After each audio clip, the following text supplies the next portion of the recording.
नमस्कार, आप देख रहे हैं प्रताप न्यूज़ और मैं रमेश टेलर आपका स्वागत करता हूं। राइजिंग राजस्थान इन्वेस्टमेंट समिट का जिला स्तरीय कार्यक्रम गुरुवार को चित्तौड़गढ़ शहर के एक होटल में आयोजित किया गया। कार्यक्रम में 8,345 करोड़ रुपए के 228 निवेश प्रस्ताव प्राप्त हुए, जिससे 18,000 से अधिक लोगों को रोजगार मिलने की संभावना है। कार्यक्रम में प्रदेश के उप मुख्यमंत्री और जिला प्रभारी मंत्री डॉक्टर प्रेमचंद बैरवा ने वर्चुअल माध्यम से कार्यक्रम को संबोधित किया। कार्यक्रम को चित्तौड़गढ़ के सांसद सीपी जोशी, विधायक चंद्रभान सिंह आक्या, कपासन विधायक अर्जुन लाल जिनगर आदि ने संबोधित किया। इससे पूर्व अतिथियों ने दीप प्रज्वलन कर समिट का विधिवत शुभारंभ किया। जिला उद्योग केंद्र के महाप्रबंधक राहुल देव सिंह ने स्वागत उद्बोधन दिया। राइजिंग राजस्थान इन्वेस्टमेंट समिट और सरकार की इन्वेस्टमेंट पॉलिसीज के बारे में उन्होंने जानकारी दी। इस अवसर पर पुलिस अधीक्षक सुधीर जोशी, अतिरिक्त जिला कलेक्टर विनोद कुमार मल्होत्रा, पूर्व उप जिला प्रमुख मिठूलाल जाट, भूमि विकास बैंक के चेयरमैन बद्रीलाल जाट, उपखंड अधिकारी बीनू देवल, प्रधान देवेंद्र कंवर, अनिल इनानी, सागर सोनी, अर्जुन मुंदड़ा, नितिन जैन, भानु प्रकाश, रणधीर सिंह, सुधीर भाटी सहित जनप्रतिनिधि, अधिकारी एवं औद्योगिक संस्थान के प्रतिनिधि उपस्थित रहे। कार्यक्रम में 8,345 करोड़ रुपए के 228 निवेश प्रस्ताव राज निवेश व ऑफलाइन माध्यम से प्राप्त हुए, जिससे 18,000 से अधिक लोगों को रोजगार मिलेगा। कार्यक्रम को चित्तौड़गढ़ के सांसद सीपी जोशी, चित्तौड़गढ़ के विधायक चंद्रभान सिंह आक्या, कपासन के विधायक अर्जुन लाल जिनगर ने भी संबोधित किया। कार्यक्रम के दौरान आर्ट सोसाइटी द्वारा फड़ आर्ट सहित विभिन्न प्रकार की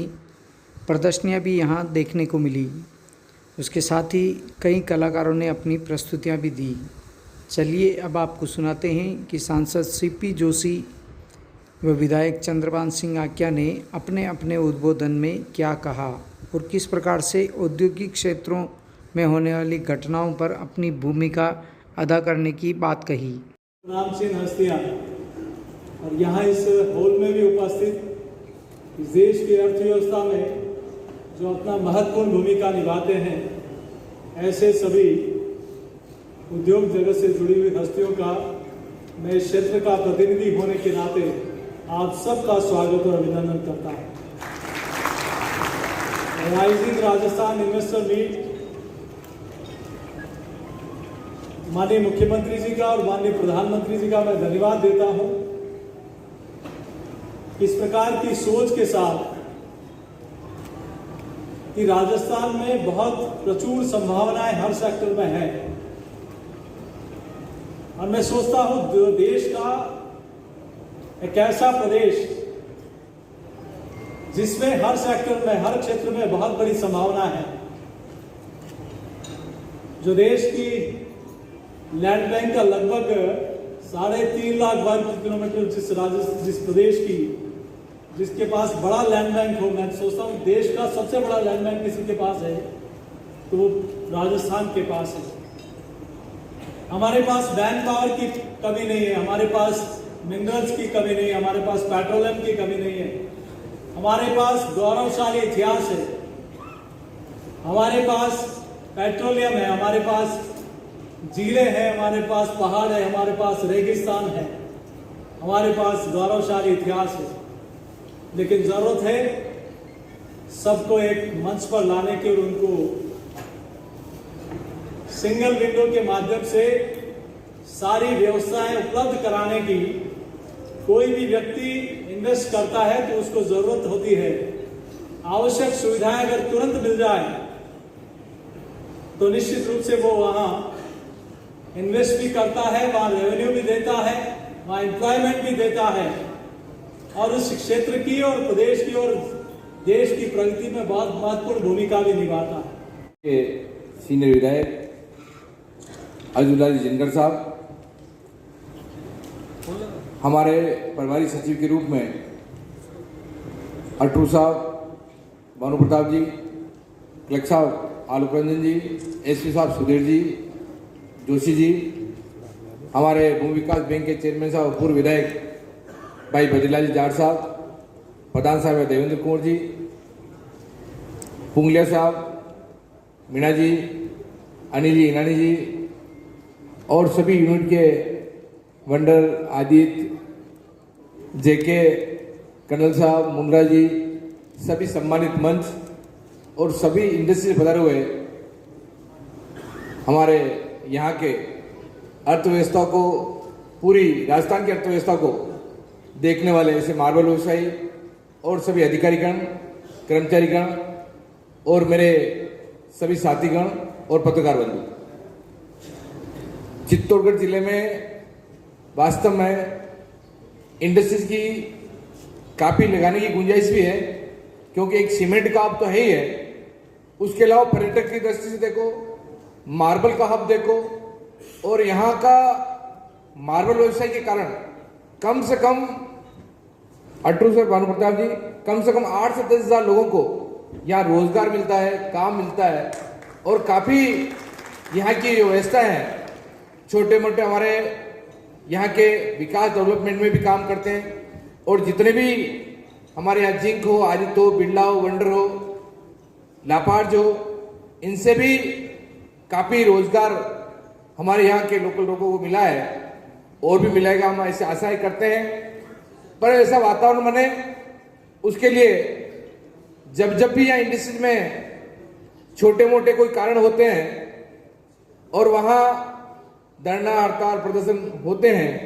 तो उसमें एरिया की बदनामी होती है, चित्तौड़ की बदनामी होती है। इसलिए भले कोई इंडस्ट्रीज हो, वहाँ भी अपन को देखकर वहाँ इस प्रकार का वातावरण खराब नहीं हो, वहाँ अपनी व्यवस्था क्या हो सकती है, वहाँ हम पॉलिटिकल लोग भी मदद करें, अधिकारी लोग भी मदद करें, उस चीज़ का भी आप सब लोग ध्यान रखें। और यहाँ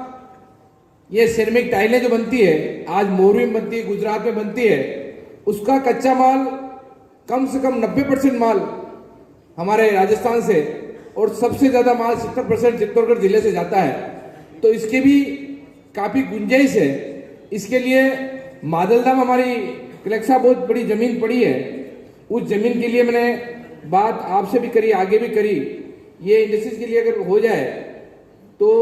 अच्छी जगह है, अच्छा वातावरण है, और हमारे मार्बल व्यवसायी को अगर इनको कहेंगे तो ये लगाने के लिए भी तैयार है। इसके लिए आप थोड़ा करके उसको इंडस्ट्रीज में, क्यों काफ़ी लंबी चौड़ी ज़मीन पड़ी है, करीब 1200 बीघा ज़मीन के आसपास 1200-1300 बीघा ज़मीन पड़ी है, उसकी मैंने पूरा डेटा भी तैयार कर रखा है, पूरी फाइल भी तैयार कर रखी है, तो अपन वो करवा देंगे, तो उसके लिए काफ़ी गुंजाइश और अच्छा हो जाएगा। एक पर्यटक दृष्टि से यहाँ अच्छी होटलें हो, अच्छी चीज़ें हो, और यहाँ अच्छा वातावरण बने, क्योंकि जो भी यहाँ घूमने आते हैं, करने आते हैं, तो वो सब लोग घूम फिर कर वापस उदयपुर चले जाते हैं। उसके लिए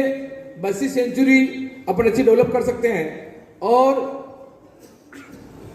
एक दो चीज और अपन श्यामलपुरा वाली जो मैंने बात करी, उसके लिए भी अपन श्यामलपुरा एरिया या घाटक एरिया को डेवलपमेंट कर सकते हैं। और किले पर जो आज ट्रैफिक व्यवस्था बिगड़ी हुई है, उसके अलावा उसके लिए अपन पूर्व दिशा के जो गेट की अपन ने मंत्री जी से भी बात करी, उसके बात करी, तो उसके कागज वगैरह तैयार होकर नीचे अगर गेट एक और खुल जाए तो वहाँ आने जाने में जो आने वाले रविवार और शनिवार रविवार को करीब 4-5 घंटा ट्रैफिक जाम रहता है, उसके लिए वो ट्रैफिक ही नहीं हो, एक इधर जाने का हो जाए, उधर नीचे उतरने का हो जाए, तो एक किले को देखने वाले को और पर्यटक जो आते हैं उनके लिए भी एक अच्छी सुविधा हो जाएगी। उसके लिए आप देखें। और हमारे यहाँ जो इंडस्ट्री है उनका सब मैं स्वागत भी करता हूँ, प्रधानमंत्री जी को धन्यवाद देता हूँ, और हमारे मुख्यमंत्री जी भजनलाल जी को धन्यवाद देता हूँ, और उनके साथ जो अधिकारी लगे उन अधिकारियों को भी धन्यवाद देता हूँ। जिस प्रकार का वातावरण उन्होंने 5-6 महीने में पूरे राजस्थान में इंडस्ट्री लगाने का या इन्वेस्टमेंट का जो वातावरण बनाया है, उसके लिए मैं मुख्यमंत्री जी को दिल से धन्यवाद देना चाहता हूँ कि उन्होंने अच्छा वातावरण बनाया। और एक वातावरण बनाने से वास्तव में एक लोगों का उत्साह बढ़ता है। और सबसे पहले व्यापारी कलेक्टर साहब विराज रहे हैं, कोई भी व्यापारी ये चाहता है हमारे व्यापार सेफ चले, अच्छा चले, मैं सुबह सेफ घर आऊँ और सेफ में वापस घर चला जाऊँ, और मेरे जितने भी नीचे कर्मचारी अधिकारी हैं वो सेफ रहें। इसके लिए अपन जितना भी हो सके उतनी मदद जरूर करें, क्योंकि अभी छोटी मोटी इन इंडस्ट्रीज में भले बिरला में हड़ताल हुई हो, दूसरी में हड़ताल हुई हो, तो छोटे मोटे लोग जो असामाजिक तत्व हैं वो करवाते हैं, पार्टी के नेताओं को भी बदनाम करते हैं, वहाँ के जिले को भी बदनाम करते हैं, इंडस्ट्री को बदनाम करते हैं। क्योंकि कोई इंडस्ट्री अगर 2-2, 3-3 दिन बंद रहती है तो उसका वातावरण पत्रकारों के द्वारा या दूसरों के द्वारा पूरे देश में और राजस्थान में वातावरण खराब होता है। इसका वातावरण भी खराब नहीं हो, और कहीं कोई दुर्घटना भी घट जाती है तो उसके बैठ के पहले उस वातावरण को सुधार दिया जाता है। क्योंकि अब कहीं काम करेंगे तो कोई हार्ट अटैक से होती है, कोई सामान्य मौत होती है, तो उसको ठीक है, वाजिब कोई चीज़ है वो हो, पर इस प्रकार की वहाँ इंडस्ट्री बंद करने में या उस मिनिस्ट्री को बंद कर दें, उसके गेट बंद कर दें, ताले बंद कर दें, इस प्रकार की चीज़ें नहीं हो। और आप सब लोग पधारे और हम लोगों को बुलाकर इतना बड़ा स्वागत किया, उसके लिए धन्यवाद। जय हिंद, जय भारत।